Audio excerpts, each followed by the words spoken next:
Foreign funding case, Toshakhana case, दहशतगर्दी का case, साबिक वजीर आजम पाकिस्तान इमरान खान इन खड्डों से बचने के चक्कर में तौहीने अदालत की खाई में जा गिरे। देखना यह है कि नाअहली होगी या पहले की तरह माफी तलाफी से मामला हल हो जाएगा। दूसरी जानिब इमरान खान पर दहशतगर्दी का पर्चा दर्ज होने के बाद आलमी रायआमा भी इमरान खान के हक में खड़ी नजर आ रही है। क्या इदारे इस आलमी दबाव को महसूस कर रहे हैं? सितंबर में इमरान खान की नाअहली, नवाज शरीफ की वापसी और हुकूमत का तख्ता उलटने की थ्योरियां ज़ेरे गर्दिश हैं। क्या मौजूदा हालात इसी जानिब जा रहे हैं? बजट में खातिर ख्वाह तकलीफ देने के बाद हुकूमत ने मिनी बजट से मजीद तकलीफ देने का फैसला कर लिया। एक सदारती ऑर्डिनेंस के तहत 70 अरब रुपए के नए टैक्सेस का नफाज अवामी राय आमा में क्या गुल खिलाएगा, ये सब जानेंगे नजम सेठी शो में। अस्सलाम वालेकुम नाजरीन, नजम सिटी शो में आपको खुश आमदीद कहते हैं। मैं हूं फरवा वहीद और मेरे साथ मौजूद हैं नजम सिटी साहब। अस्सलाम वालेकुम। नजम सिटी साहब, आज बड़ी डेवलपमेंट हुई है। हमने देखा कि तौहीने अदालत जो है एक बहुत बड़ा कंटेम्प्ट ऑफ कोर्ट जिसे कहते हैं, ये बहुत बड़ा एक फैक्टर होता है जिस पे बातचीत की जाती है। हमने माजी में मिसालें देखी, लेकिन इस बार ये थोड़ा डिफरेंट था। इस्लामाबाद हाई कोर्ट में जो मामला चल रहा था, उसमें जो इमरान खान की स्पीच में इमरान खान साहब ने जो जज साहिबा पर इल्ज़ाम लगाए थे, ये सब मिल के तौहीने अदालत की शक्ल में सामने आ गया इमरान खान साहब के खिलाफ। और इस पे जो है समाअत भी हुई आज, और फिर अगली डेट भी सामने आ गई। 31 अगस्त को इमरान खान साहब को पेश होने का भी हुक्म दे दिया गया है कोर्ट की जानिब से। साथ ही साथ हमने देखा कि लार्जर बेंच जो बना है, उन्होंने मजीद दरख्वास्त भी कर दी है कि जी जज साहब से, कि चीफ जज साहब से कि हमें मजीद जजेस जो है वो दिए जाए। हसास मामला है, अब ज़ाहिर हसास मामला तो है क्योंकि माजी में बहुत सारे नाम ऐसे हैं जिनको इनका सामना करना पड़ा है, चाहे वो दानिया लजीज़ साहब हैं, तलाल चौधरी हैं, निहाल हाशमी हैं। ये तो बड़ा सेंसिटिव मामला है, तो लार्जर बेंच तो होगा। लेकिन इंटरेस्टिंग चीज़ ये है कि जहाँ पर एक तरफ एटीसी का मामला चल रहा है, वहाँ पर इमरान खान साहब कुछ सीरियस नज़र नहीं आ रहे। कोर्ट ऑफ कंटेम्प्ट के मामले में भी सीरियस नज़र नहीं आ रहे। वो कल हरीपुर जा रहे हैं जलसे के लिए, लेकिन एटीसी में पेश नहीं हो रहे। फिर ऐसे में तौहीने अदालत भी सर पे आ गई है। नाअहली हो सकती है, नहीं हो सकती है? खान साहब सीरियस ले रहे हैं, नहीं ले रहे हैं? हाँ, एक्चुअली केस तो सीरियस है। आपने खुद ही इसका हवाला दे दिया कि इससे कबल 4-5 ऐसे केसेस हुए हैं जहाँ सुओ मोटो नोटिस लिया गया था अदालत ने, सुप्रीम कोर्ट ने, और 3-3 मेंबर बेंचेस बने थे। और फिर 3-4 केसेस में कम से कम 3 केसेस तो प्रोमिनेंट हैं जिसमें सज़ा भी दी गई। दानिया अजीज़ साहब का केस है और तलाल चौधरी साहब का केस है, उससे पहले निहाल हाशमी साहब का केस था। अच्छा, सब के अंदर ये जो दो आखिरी पहले दो जो हैं, दानिया अजीज़ और तलाल चौधरी का, इनके जो कॉन्टेक्स्ट ये था कि पनामा के ऊपर जो जज बैठाए गए थे, खुसूसन एक साहब, एक जज जस्टिस एजाज, उनके ऊपर इन्होंने तनकीद की थी कि ये कैसे बना गया, ये मतलब बहुत सी बातें की थी। बिल्कुल, अब वो उस पर जाने की ज़रूरत नहीं है उन्होंने। और फिर इनको बुला लिया गया एक एक करके और इनसे पूछा गया कि आपने ये बातें कही हैं जिसके साथ तौहीन होती है, कंटेम्प्ट बनती है। तो दोनों ने ये अपनी तरफ से समझाने की कोशिश की कि हमारा ये मकसद नहीं था कि हम कंटेम्प्ट कर रहे थे। दरअसल कुछ बातें तो उन्होंने कहा जी आउट ऑफ कॉन्टेक्स्ट ले ली गई, हमने ऐसे नहीं कहा, ऐसे कहा, हाँ जैसे ये समझा गया है। अगर पूरी बात देखी जाए तो उसमें ये है वो है। कुछ विटनेसेस भी ये लेके आए, डॉक्टर मुसद्दक मलिक साहब को भी बुलाया गया, उन्होंने भी ये कहा कि जी कुछ आउट ऑफ कॉन्टेक्स्ट है, ये है वो। बहरहाल लंबी कहानी कट करते हैं और वो अदालत ने ये फ़ैसला किया कि कंटेम्प्ट ऑफ कोर्ट हुआ है और इसकी सज़ा होगी।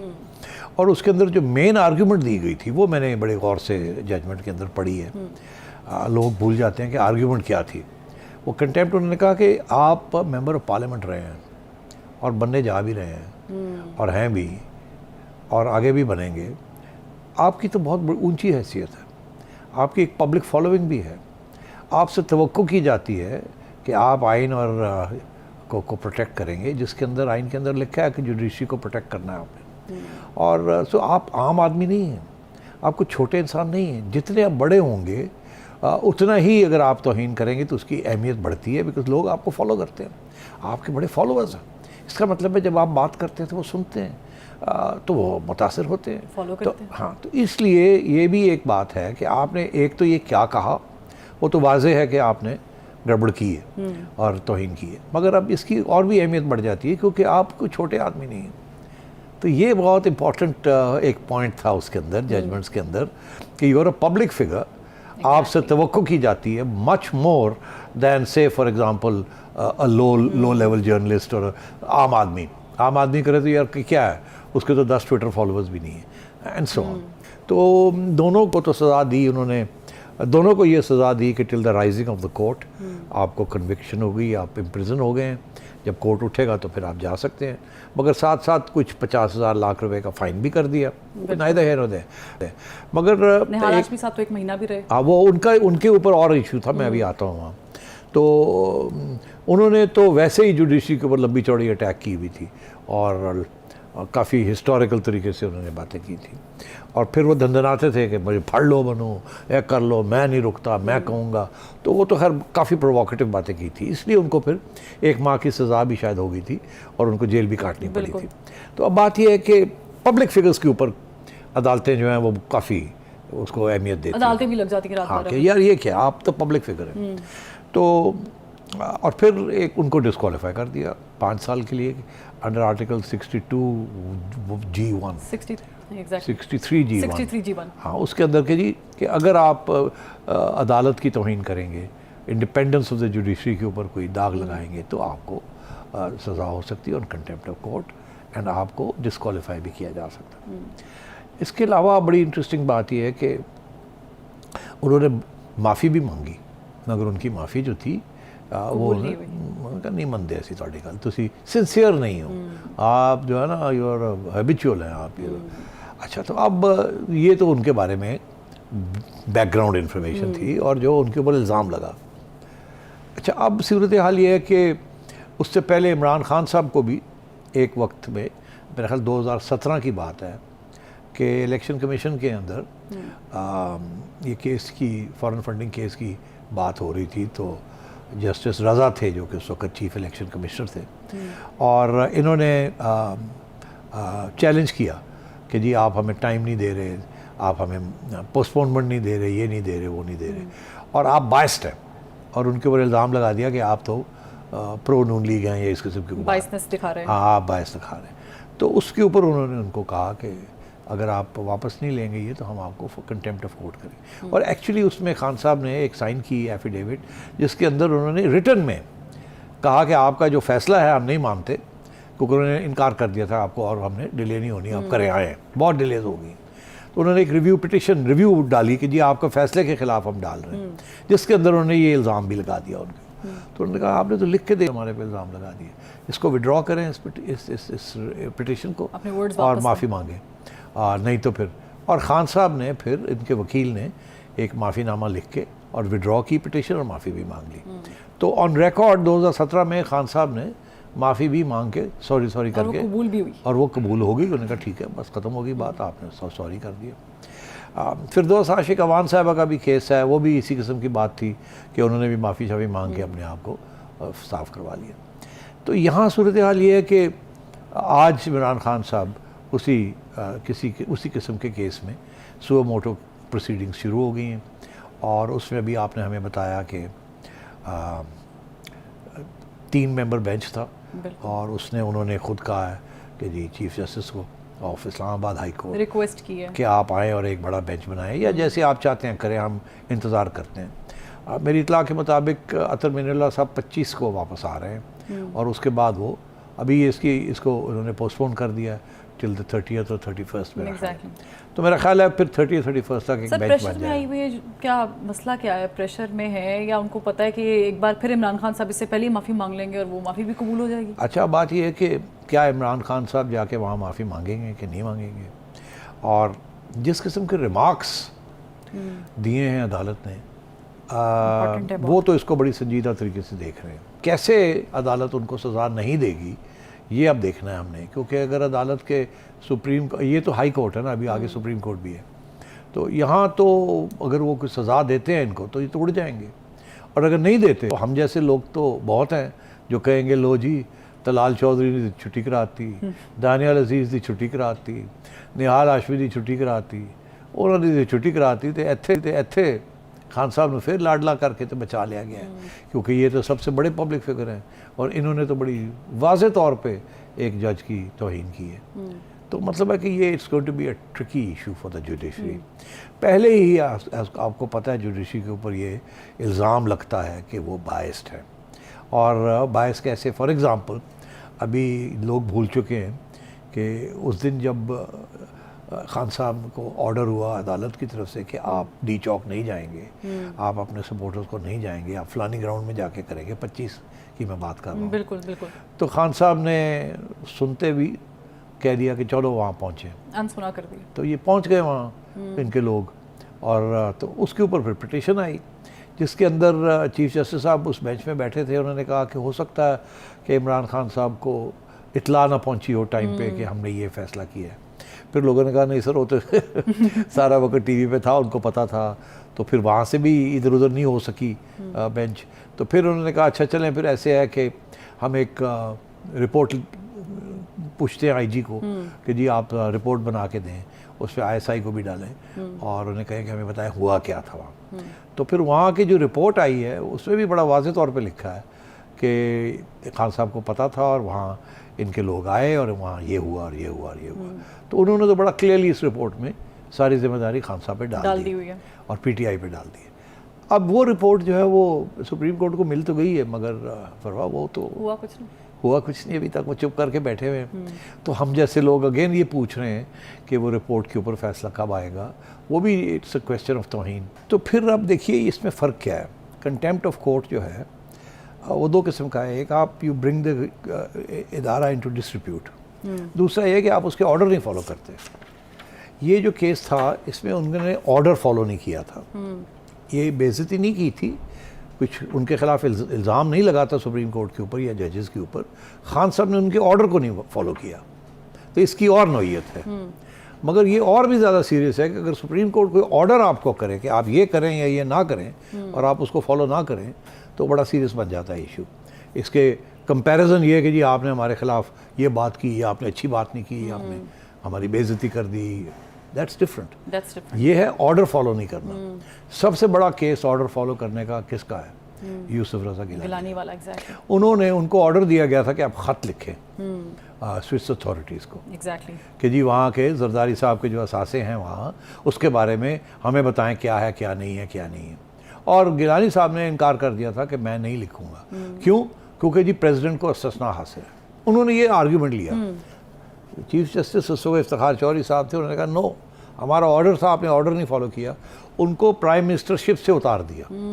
अब सोचिए ऑर्डर ना मानने पर। और अगर सुप्रीम कोर्ट का ऑर्डर आपको ऑर्डर करे और आप ना करें तो उसके बहुत ही संगीन किस्म के कॉन्सिक्वेंसेस होते हैं। तो यहाँ सूरत हाल ये है कि खान साहब के ऊपर एक केस चल रहा है जिसके ऊपर उन्होंने ऑर्डर्स फॉलो नहीं किए। एक केस अब शुरू हो रहा है जिसके ऊपर उन्होंने तौहीन कर दी दूसरी किस्म की, ठीक। और तीसरे भी एक चीज़ चल रही है फरवा, वो इलेक्शन कमीशन के अंदर उन्होंने भी इनको धरा हुआ है कि आपने हमारी कंटेम्प्ट की है, कि आपने आए नहीं जब आपको बुलाया था। वहाँ भी उनके खिलाफ कंटेम्प्ट का एक केस चल रहा है। तो मैं ये समझता हूँ कि काफ़ी बड़ा एक घेराव होने जा रहा है। खान साहब काफ़ी अरसे से हम फोकस करते रहे हैं कि जी वो आर्मी के ख़िलाफ़ बोल रहे हैं, आर्मी चीफ के ख़िलाफ़ बोल रहे हैं, और बगावत वो भी इशू अब बन चुका है गिल साहब के बाद। यहाँ तो उन्होंने 2-3 जगह पे सुप्रीम कोर्ट की कंटेम्प्ट के अंदर ऑर्डर्स नहीं फॉलो किए और फिर बेइज्जती भी की है जजेस की और धमकियाँ दी हैं। तो मैं समझता हूँ कि this is now becoming a very serious matter. And मेरा ख्याल है Islamabad high court and supreme Court will come under enormous public pressure. एक तरफ से उनके इमरान खान के सपोर्टर्स होंगे जो कहेंगे कुछ भी नहीं कीता असी, सॉरी चलो छोड़ो परे जी, छोड़ो परे, गल ही कोई नहीं। दूसरी तरफ एक और पब्लिक ओपिनियन भी है कि क्या डबल स्टैंडर्ड्स हैं सुप्रीम कोर्ट के। एक स्टैंडर्ड ये है नून लीग के लोगों के लिए और एक स्टैंडर्ड ये है इमरान खान के लिए। तो व्हाट्स गोइंग ऑन? तो मैं समझता हूँ this is going to be a very interesting case. Supreme Court will be under the scrutiny और इस वक्त आप समझें कि Supreme Court is on trial. तो प्रेशर, आप यानी आपने कहा कि प्रेशर में है ना, ट्रायल पे है, तो प्रेशर जहाँ पर हम देख रहे हैं कि अंदरूनी मुल्क से प्रेशर आ रहा है, जहाँ पर खान साहब बता रहे हैं कि जी मैं नहीं मानता, वहाँ पर इंटरनेशनल भी प्रेशर शायद डेवलप हो रहा है। क्योंकि आज जब हमने देखा है कि जिस तरीके से खान साहब के इस केस को इंटरनेशनल मीडिया ने कवरेज दी, आप बेहतर इस पर रोशनी डाल सकते हैं। और फिर हमने ये भी समझ आ रही कि खान साहब ने जो मुआहदे किए थे वो रंग लाना शुरू हो गए, उनकी इमेज जो बिल्ड करने के लिए $25,000 जा रहे हैं वो शायद काम कर रहे हैं सेठी साहब। नहीं, या इसके प्रेशर में अदलिया आ सकती है? नहीं, इसके दो पहलू हैं। पहला तो ये है कि इंटरनेशनल मीडिया जिस किस्म के आर्टिकल्स आ रहे हैं वो ऐसे इंटरनेशनल मीडिया में है जहां आप प्लांटिंग नहीं कर सकते। अच्छा।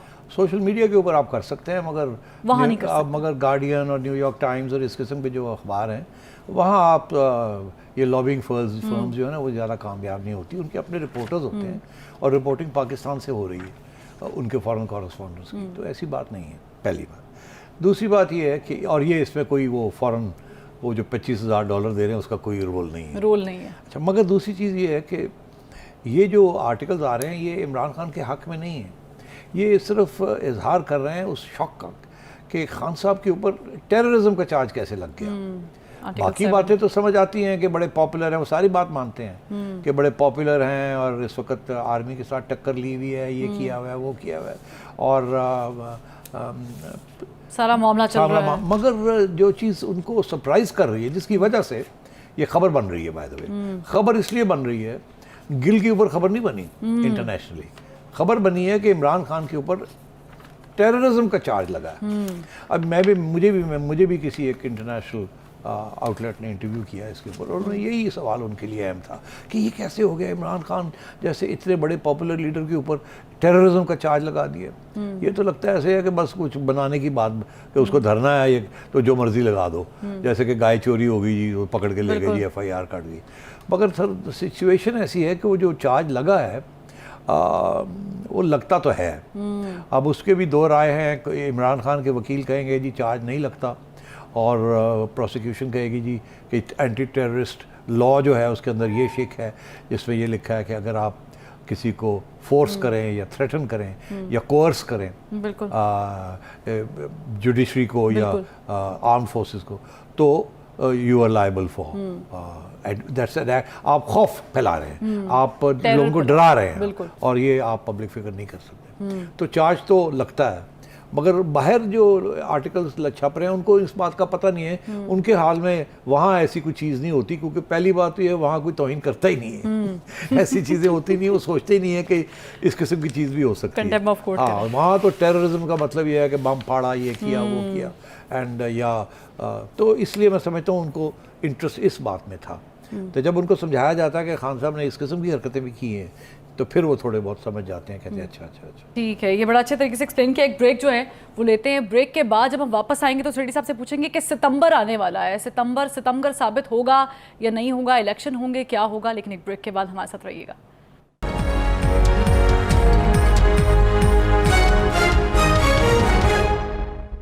वेलकम बैक नाजरीन, नजम सिटी शो में आपको एक बार मरतबा फिर खुशामदीद कहते हैं। सितंबर की बात हो रही है, सितंबर साबित होगा नहीं होगा, सर्दी गर्मी का ये मामला होता है, मौसम की तब्दीली तो है ही सेठी साहब, लेकिन यहाँ पर एक और तब्दीली तवक्को की जा रही है कि हो सकती है।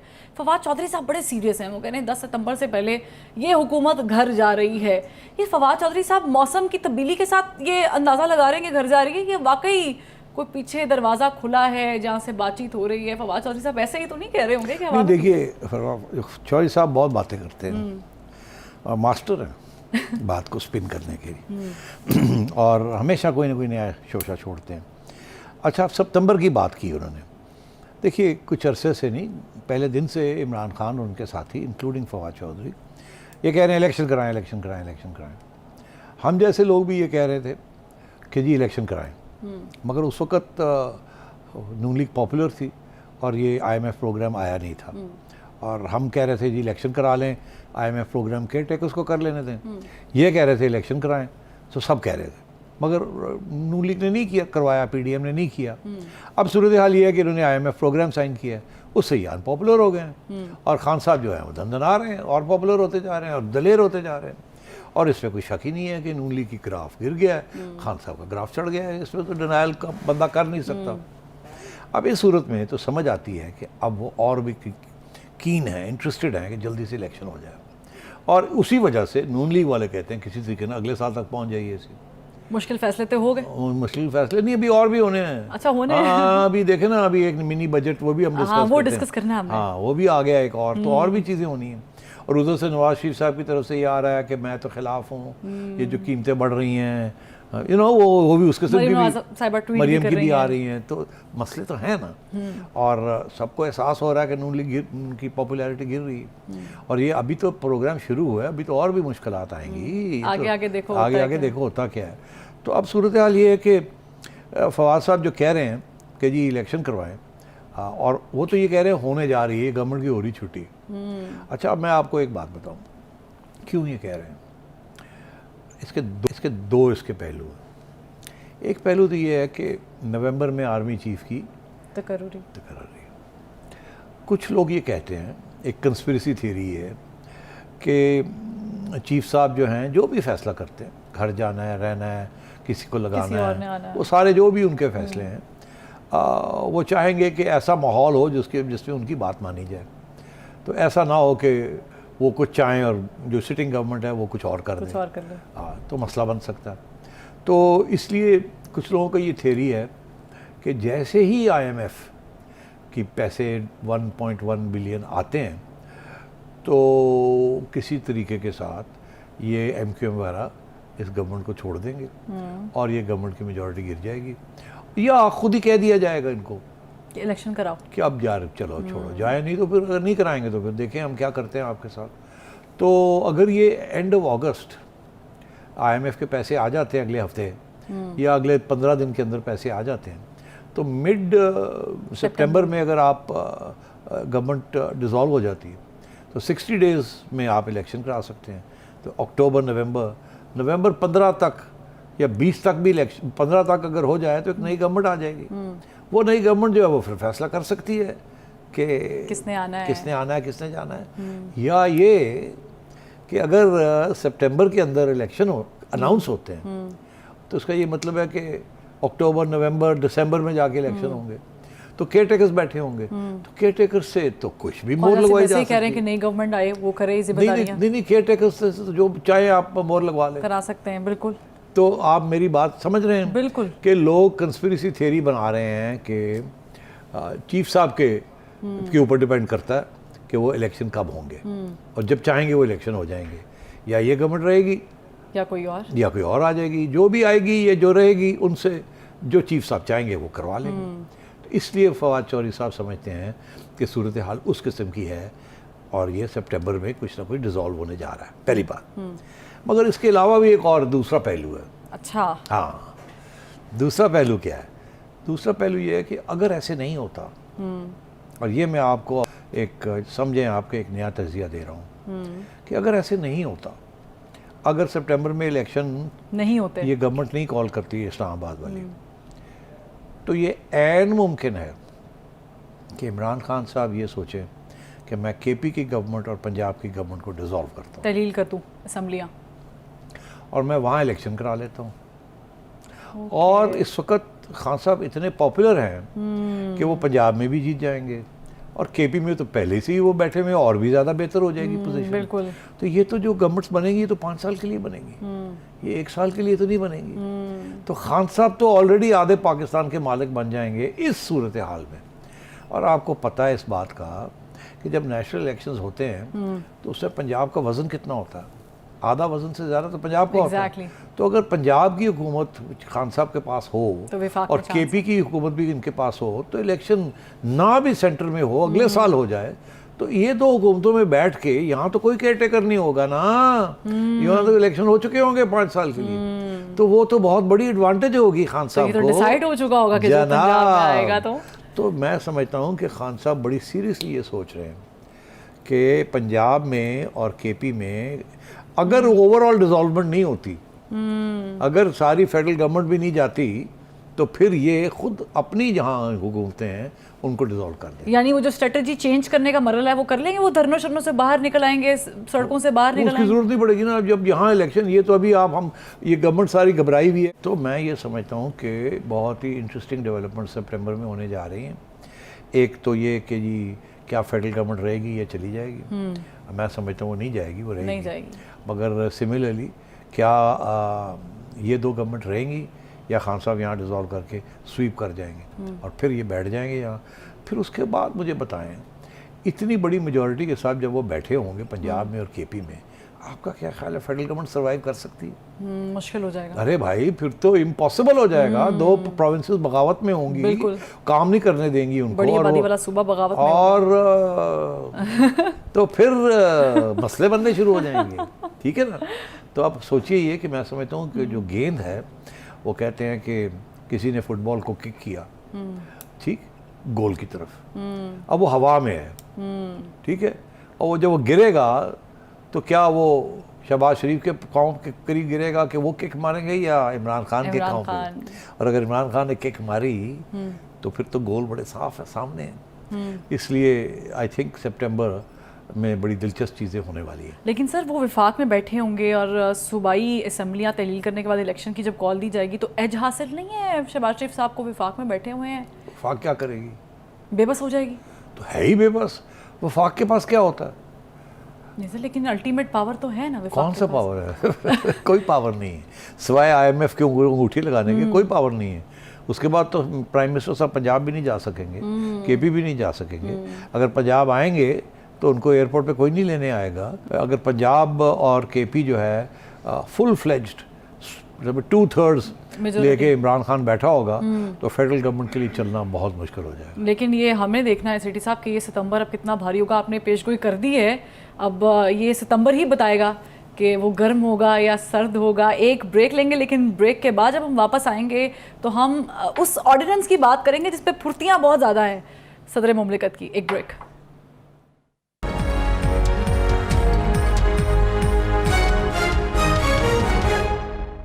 ब्रेक के बाद खुश आमदीद। सड़ी साहब, बड़ी अच्छी खबर सामने आ रही है। तफसीलात तो ज़ाहिर है अब कल इसकी क्लियर हो जाएंगी, लेकिन शहबाज शरीफ साहब जो कतर में दौरे में मौजूद हैं, उन्होंने जो फ्यूल प्राइस एडजस्टमेंट है उस पर रिलीफ दे दिया आवाम को। बड़ी बिजली के बिल्स, बिल्कुल बिजली के बिलों पर रिलीफ दे दिया। लेकिन दूसरी जानिब जो ऑर्डिनेंस साइन हुआ है, जिस पे वैसे तो प्रेसिडेंट साहब के पास बहुत बहुत कागजात पड़े हुए थे, लेकिन जब उन्होंने देखा कि ओ ये तो टैक्स का मामला है, तो इजाफी बोझ पड़ा, तो फ़ौरन से उन्होंने वो पेपर निकाला और वो साइन कर दिए। लेकिन आवाम पूछ रही है ये हो क्या रहा है? एक तरफ रिलीफ देने की बात कर रही है गवर्नमेंट, दूसरी तरफ तकलीफ दे रही है। ये तकलीफ है, रिलीफ है, क्या है? क्या नहीं, बड़ी इंटरेस्टिंग चीज़ है ये। देखिए, ये जो उन्होंने अनाउंस किया ना कि कतर के अंदर कि फ्यूल एडजस्टमेंट चार्ज जो है बिजली के बिलों के ऊपर वो विड्रॉ कर रहे हैं, ये खबर है। अब पता नहीं पूरा विड्रॉ हो रहा है या उसका या कम किया जा रहा है।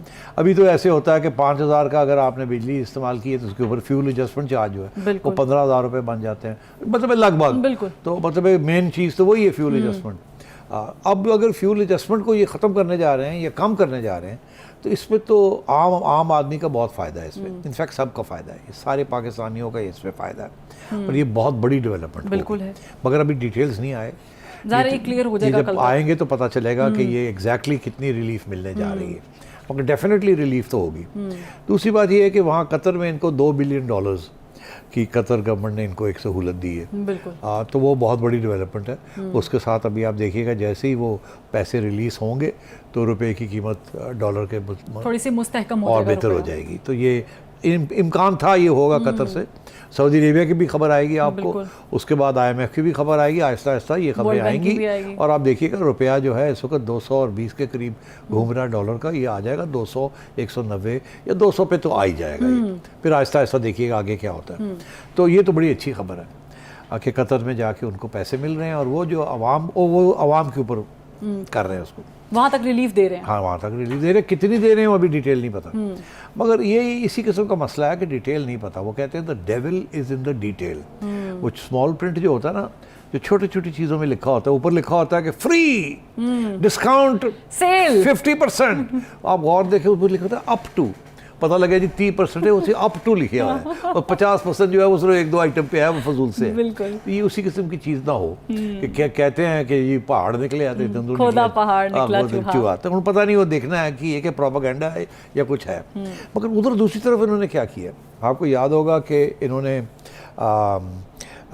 ये ट्रेडर्स के ऊपर इन्होंने उनके बिजली बिलों के अंदर विद होल्डिंग टैक्स लगा दिया था कि हम समझते हैं कि आपकी इनकम जो है उसका कोई तल्लुक है बिजली के बिल के साथ। जितनी बिजली आप इस्तेमाल करते हैं अपने दुकानों में, उसके मुताबिक हम समझते हैं आपकी इनकम इतनी होगी, उसके ऊपर इतना विदहोल्डिंग टैक्स होगा, आप ये करें। ये फिर मरीम नवाज, ये बजट के अंदर ये प्रपोजल थी जो पास हो गई। उसके बाद ताजरों ने प्रोटेस्ट किया। अब ताजर कम्युनिटी जो है वो बहुत बड़ी नून की सपोर्टर है, वो पीटीआई की इतनी नहीं है जितनी वो नून लीग की है। ताजर बरादरी जो है वो काफ़ी थोड़ी बहुत सपोर्ट बिल्कुल लाहौर शहर में वगैरह वगैरह वो करते हैं उसको। आप चले जाए ना ऑल रोड पे, मैकलोड रोड पे, नून लीग्स। तो अब बात यह है कि उन्होंने प्रोटेस्ट किया, तो मरियम ऑब्वियसली गॉट वरीड कि यार ये तो साਡਾ वोट बैंक है। तो उन्होंने फिर ट्वीट शीट की। फिर उसके बाद मिफ्ता इस्माइल साहब भी एक्टिव हो गए। मिफ्ता इस्माइल साहब क्या, प्राइम मिनिस्टर साहब एक्टिव हो गए। फिर प्राइम मिनिस्टर साहब ने मीटिंग की कैबिनेट में। फिर उन्होंने ये फैसला किया कि ये जो है इसको कुछ ये ख़त्म करना पड़ेगा। मगर फिर किसी ने कहा होगा जी तुसी ख़त्म तो कर दोगे, तो वोट तो पै जाएगा, मगर साढ़ा तो IMF का प्रॉब्लम है, साढ़े 70 अरब रुपया इकट्ठा करना, मसला हो जाएगा। तो की करिए। वो फिर उन्होंने सोचा कि चलो फिर कानून इधरों फड़ लेने, इतों छोड़े इस तरह फड़ लेने। वो की किया, वो उन्होंने ये किया कि उन्होंने अब विदहोल्डिंग टैक्स ख़त्म करके और उन्होंने एक बिल पास किया है इन पार्लियामेंट, जिसमें प्रेसिडेंट साहब ने फ़ौरन साइन कर दिए, जिससे वो ताजरों से ही 27 अरब रुपए के करीब इकट्ठे कर लेंगे। पहले वो 40-42 अरब रुपए इकट्ठे कर रहे थे, अब वो 27 अरब रुपए इकट्ठे कर लेंगे, कम, मगर फिर भी इकट्ठे करेंगे, वो करेंगे। और उन्होंने भी ये बिजली के बिल के ऊपर ही करेंगे। ठीक, अच्छा, एक तो ये हो गई। दूसरी बात ये है कि उन्होंने सिगरेट के ऊपर और ड्यूटी बढ़ा दी है। बिल्कुल। अब उन्होंने वहाँ से क्योंकि 70 अरब रुपए इकट्ठे करने हैं, तो उन्होंने सिगरेटों के ऊपर बहुत ड्यूटी बढ़ा दी। और मैं समझता हूँ ये बहुत अच्छी बात की है कि दुनिया में इस वक्त वेस्टर्न ममालिक में भी सिगरेट्स के ऊपर पाबंदी किस्म की लगाई जा रही है। आपने देखा पैकेट्स के ऊपर लिखा होता है cigarette smoking can be injurious to your health, उनके लिए इस किस्म की बातें लिखी होती हैं। और तंबाकू नोशी के ऊपर वैसे ही दुनिया में एक एंटी मूवमेंट चल रहा है। तो ये बहुत अच्छा किया कि सिगरेट और महंगे कर दिए। और जो लोग सिगरेट पीते हैं या तो पैसे और दें और अपने आप को मारें, या फिर ना पिएं, अल्लाह खैर सलाह। और उनका ख्याल है लोग सिगरेट स्मोकर क्योंकि हैबिट है तो लोग तो देंगे। अभी क्या 100 रुपए की डब्बी है, 200 रुपए की डब्बी है, फिर 400 की हो जाएगी, मुझे तो नहीं पता कितने की, मगर जो भी होगी, जिन्होंने पीने हैं वो पीने हैं, जिन्होंने नहीं पीने वो नहीं पीने, और पैसे इकट्ठे हो जाएंगे। तो ये अच्छा ऑल इन ओवरऑल जो मैं समझता हूँ कि ये आज की डेवलपमेंट्स आर पॉजिटिव। मैं सिर्फ ये कहना चाह रहा था कि जो आपने बात की थी प्रेसिडेंट साहब की, कितनी फुर्ती दिखाई उन्होंने साइन करने की। बाकी जो अवाम के हक में फैसले होते हैं उनको तो साइन नहीं करते। ये क्योंकि टैक्स लगाना अवाम नाराज़ होती है, पीटीआई के हक में जाती है बात, तो ठा करके उन्होंने साइन कर दिया जो आपने बात कही। जी बिल्कुल। और फुर्तियाँ दोनों जाने में, पाकिस्तान तहरीक इंसाफ के चेयरमैन की भी फुर्तियाँ हमने देखी है, यहाँ पर प्रेसिडेंट साहब की फुर्तियाँ देखी, और वहाँ पर हम ये भी देख रहे हैं कि इलेक्शन के बारे में भी जो कयास आ रही है वो की जा रही है। बहरहाल अपना फीडबैक ज़रूर दीजिएगा। नज़म सिटी शो से फरवा वहीद को इजाज़त दीजिए। अल्लाह हाफ़िज़।